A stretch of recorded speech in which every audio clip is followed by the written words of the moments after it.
Hello dear aspirants, welcome to Success Buzz Academy. Success Buzz একাডেমিতে তোমাদের আরো একবার স্বাগত জানাই।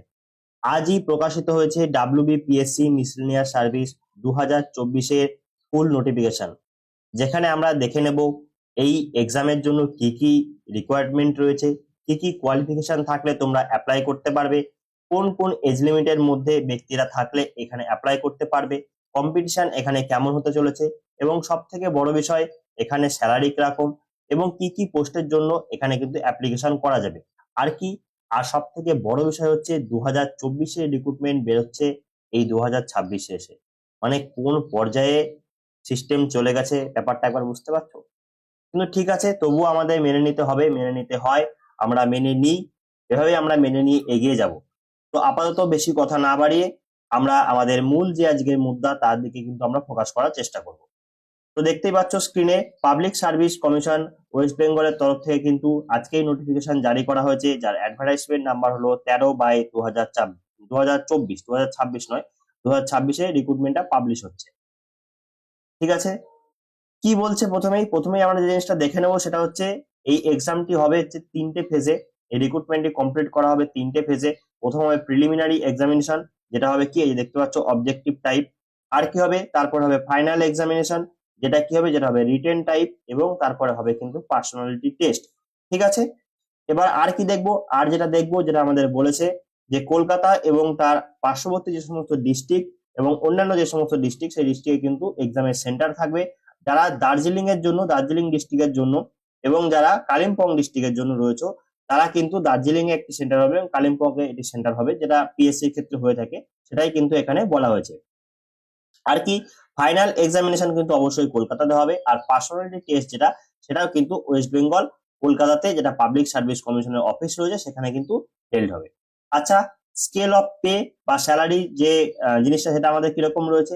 স্কেল অফ পে রয়েছে হচ্ছে কিন্তু আমাদের যে রোপা 2019 সেটা অনুযায়ী কিন্তু, যেগুলো আমাদের 1 to 11 এই যে সিরিয়াল নাম্বারের যে পোস্টগুলো রয়েছে, এই পোস্টগুলোতে কিন্তু মোটামুটি 32,100 থেকে 82,900 টাকা এর মধ্যে কিন্তু বেসিক রয়েছে। এর সাথে কিন্তু এইচআরএ, ডিএ এবং অন্যান্য অ্যালাউন্স যুক্ত হবে। আর কি, আর যেটা হচ্ছে 12 থেকে 19, সেই জায়গাটাতে কিন্তু 28,900 থেকে 74,500, অর্থাৎ তোমরা খুব ভালোভাবে বুঝতে পারছো 30-32 হাজার টাকা বেসিক পে, মানে সেটা কিন্তু মাইনে একটা যথেষ্ট হ্যান্ডসাম মাইনের চাকরি। সুতরাং এখানে কিন্তু তোমরা খুব ভালো করে প্রিপেয়ার করো, কেননা আগামী দিনে এই চাকরিটা কিন্তু তোমাদের ফিউচার ডিসাইসিভ এমনটা কিন্তু হতে চলেছে। তার কারণ কি, তার কারণ হচ্ছে এই যে যে মিসেলেনিয়াস এক্সাম, এই এক্সাম দিয়ে কিন্তু খুব ভালো ভালো পোস্টে চাকরি পাওয়া যায়, এবং অনেক ক্ষেত্রে সুন্দর পোস্টের সাথে সুন্দর স্যালারি এবং কমফোর্টেবল জব দুটোই কিন্তু একসঙ্গে পাওয়া যায়। তাই কাজেই আর আজকে থেকে বাড়িতে বসে না থেকে, কোনো অপেক্ষা না করে দ্রুত পড়াশোনা শুরু করো, যাতে কিন্তু এই যে যে রিক্রুটমেন্টটা অন্তত তোমার হাত থেকে হাত ছাড়া না হয়ে যায়। আচ্ছা, ভ্যাকান্সি কত? ভ্যাকান্সি প্রতিবারের মতো এবারও কিন্তু এখনো ডিসক্লোজ করেনি, সেটা কিন্তু পরবর্তীতে ডিসক্লোজ করা হবে এমনটা জানানো হয়েছে। আচ্ছা, রিজার্ভেশন, যেটা নিয়ে বর্তমানে পশ্চিমবঙ্গে সব থেকে বেশি মানে ঝুট ঝামেলা চলছে, কি বলেছে, ইকোনমিক্যালি উইকার সেকশন যারা আছে তাদেরকে দেওয়া হবে, শিডিউল কাস্টদের দেওয়া হবে, শিডিউল ট্রাইবদের দেওয়া হবে, আর ওবিসি, ওবিসি কাদের, নন ক্রিমিলিয়ার, অর্থাৎ তোমাদের কিন্তু নন ক্রিমিলিয়ার সার্টিফিকেটটা থাকা অবশ্যই বাধ্যতামূলক। অনেকেই কমেন্টে প্রশ্ন করো যে দাদা, নন ক্রিমিলিয়ার সার্টিফিকেট কি এখনই নিয়ে আসবো, এখনই কি প্রডিউস করা দরকার? দেখো, দরকার থাকুক বা না থাকুক, তুমি যেহেতু এই রিক্রুটমেন্টের ফর্ম ফিল আপ করছো এবং এখানে তোমাকে নন ক্রিমিলিয়ার সার্টিফিকেট চেয়েছে, সুতরাং তোমার নিজের দিক থেকে সবকিছু ঠিক রাখার জন্য অবশ্যই উচিত তুমি কিন্তু এই রিক্রুটমেন্টের নোটিফিকেশন পাবলিশ হওয়ার পরে এবং তোমার অ্যাপ্লিকেশন করার আগে কিন্তু নন ক্রিমিলিয়ার সার্টিফিকেটটা বের করে রাখো।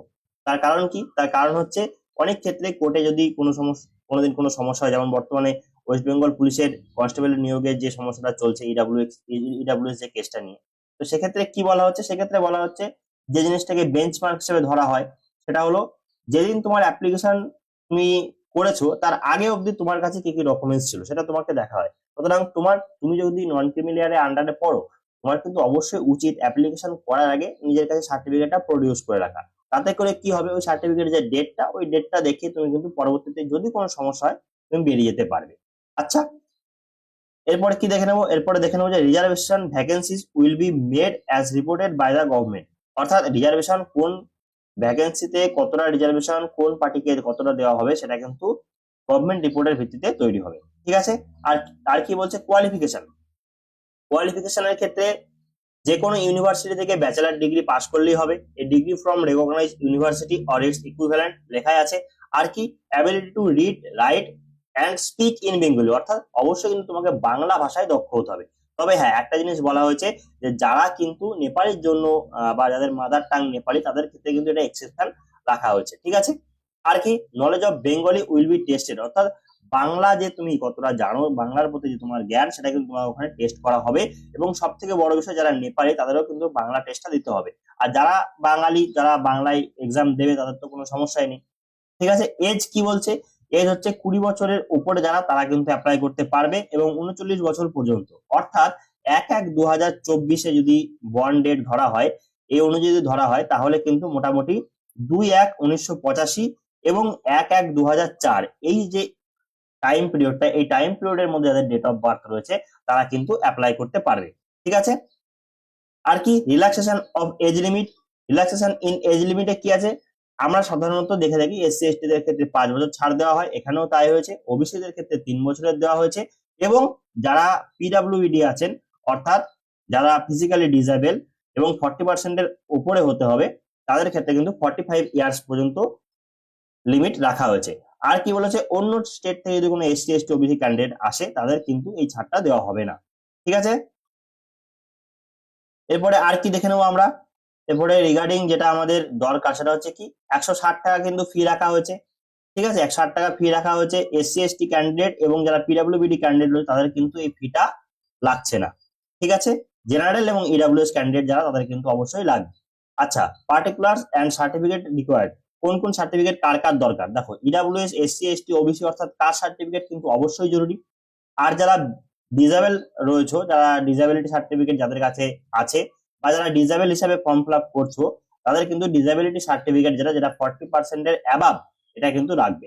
আর একটা জিনিস যেটা গুরুত্বপূর্ণ, সেটা হচ্ছে মেরিটিয়াস স্পোর্টস পার্সন, অর্থাৎ যারা বিভিন্ন খেলাধুলায় বিভিন্ন জায়গায় পারফরমেন্স করেছে, সেটা district level, state level, national, international, তো তাদের কিন্তু কম্পিটেন্ট অথরিটির দ্বারা কিন্তু তোমরা সেই সার্টিফিকেটটা ইস্যু করে রাখবে, এবং সার্টিফিকেটটা কিন্তু তোমাদের পরবর্তীতে জরুরত হতে চলেছে। ঠিক আছে। আর কি, আর যেটা আমরা দেখে নেবো, সেটা হচ্ছে পেনাল্টি। এখানে কিছু একটা পেনাল্টির কথা বলেছে, কি বলছে দেখে নি।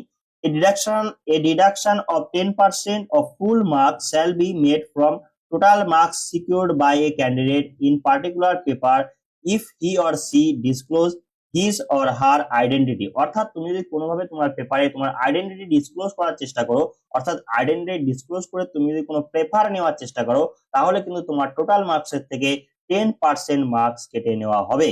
তো সুতরাং খুব ধ্যানপূর্বক নিজের পেপারে কিন্তু কখনো নিজের আইডেন্টিটি ডিসক্লোজ করার কথা ভুলেও ভাববে না, এবং মিস্টেকও কিন্তু করবে না। আচ্ছা, টাই ব্রেকিং হলে কিভাবে টাইটা ব্রেক করা হবে।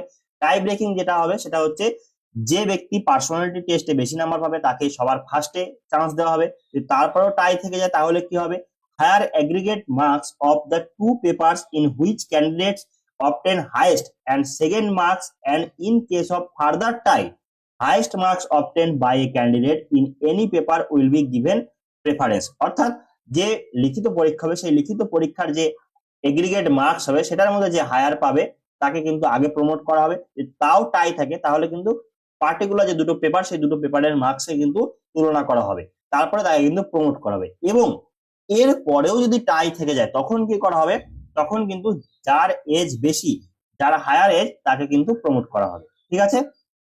এরপরে কি বলছে, ডিডাকশন অফ মার্কস, কোন ক্ষেত্রে মার্কস ডিডাকশন হবে, এমসিকিউ নির্ভর পরীক্ষা হবে। তার মানে কিন্তু এটা নয় ডাব্লিউবিএসএসসি গ্রুপ সি গ্রুপের মতো নয় যে যা ইচ্ছা আমার তাই দাগিয়ে দিয়ে আসলাম, তা কিন্তু নয়। এখানে কিন্তু নেগেটিভ মার্ক থাকছে, এবং নেগেটিভ মার্কস কোনটা হিসাবে কত থাকবে, সেটা কিন্তু কোশ্চেনের যে বুকলেট, সেই বুকলেটের উপরে তোমাদের দেওয়া থাকবে। ঠিক আছে। ল্যাঙ্গুয়েজ অফ দ্য এক্সামিনেশন, এক্সামিনেশনের ক্ষেত্রে কিন্তু ইংলিশ এবং বাংলা দুটো ক্ষেত্রেই তোমরা অ্যাপিয়ার করতে পারবে, ইংলিশেও লিখতে পারবে, বাংলাতেও লিখতে পারবে। ঠিক আছে।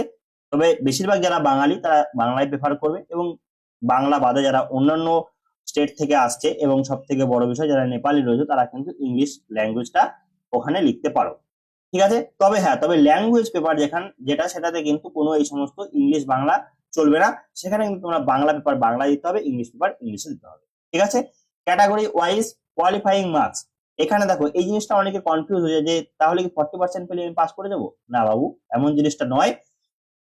বিষয়টা হলো যে টোটাল মার্কসের মধ্যে তোমার পরীক্ষা হবে, সেই মার্কসের মধ্যে কাট আপ যেখানেই যাক না কেন, তোমাকে কিন্তু এই 40%-এর কোটা বা তোমার 38%-এর কোটা বা এসসি এসটি হলে 35 এবং 30 রেসপেক্টিভ যে কোটা, সেটা কিন্তু তোমাকে পার করতে হবে। অর্থাৎ সাপোজ ধরো তোমার 100তে পরীক্ষা হয়েছে, তুমি এটা ধরে নাও তুমি 100তে কিন্তু মিনিমাম তোমাকে 40 পেতে হবে।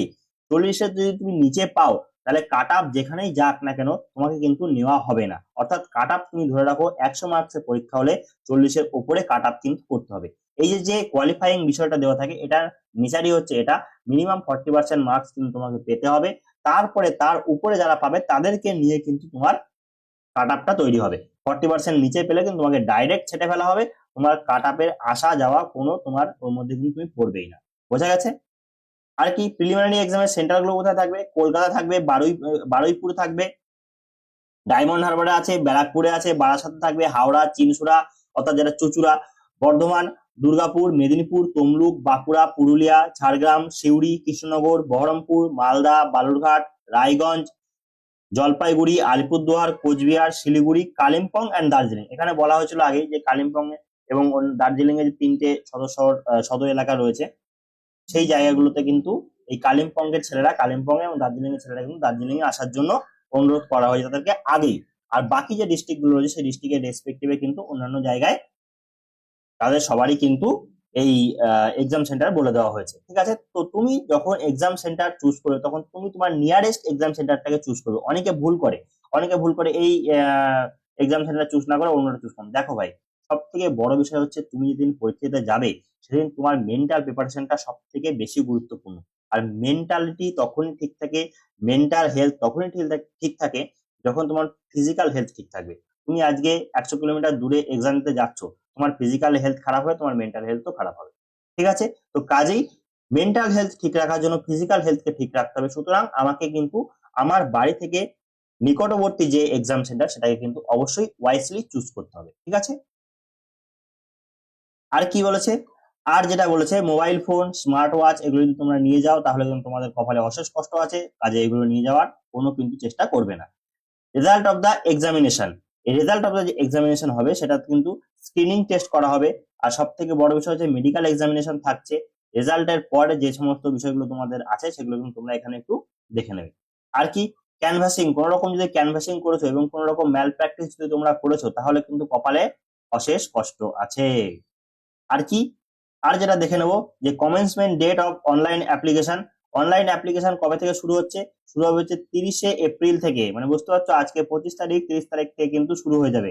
আর কি ক্লোজিং ডেট কবে আছে? 20 মে অবধি কিন্তু ক্লোজিং ডেট আছে, আপ টু 3 PM, অর্থাৎ বিকেল 3টে পর্যন্ত। তবে চেষ্টা করবে খুব তাড়াতাড়ি এটাকে করে নেওয়ার এবং 20 তারিখ অবধি ওয়েট না করার চেষ্টা করবে। মোটামুটি 15 তারিখের মধ্যে তোমার কিন্তু অ্যাপ্লিকেশন করে নেওয়ার।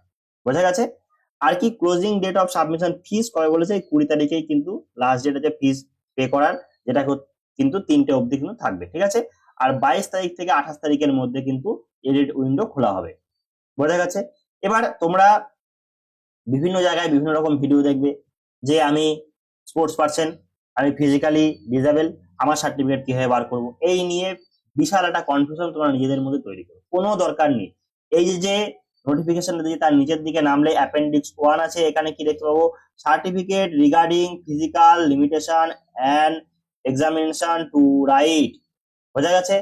অর্থাৎ তুমি যদি ফিজিক্যালি ডিসেবল হও এবং সেখানে যদি তোমার রাইটারের দরকার লাগে তাহলে কিন্তু এই যে অ্যাপ্লিকেশনটা এটা কিন্তু তোমাকে করতে হবে। বোঝা গেছে? আর কি আছে এর সাথে? দেখো যারা স্পোর্টস পার্সন তাদের জন্য দেওয়া রয়েছে ফেডারেল ন্যাশনাল অ্যাসোসিয়েশন, যদি তুমি ন্যাশনাল লেভেলে খেলে থাকো।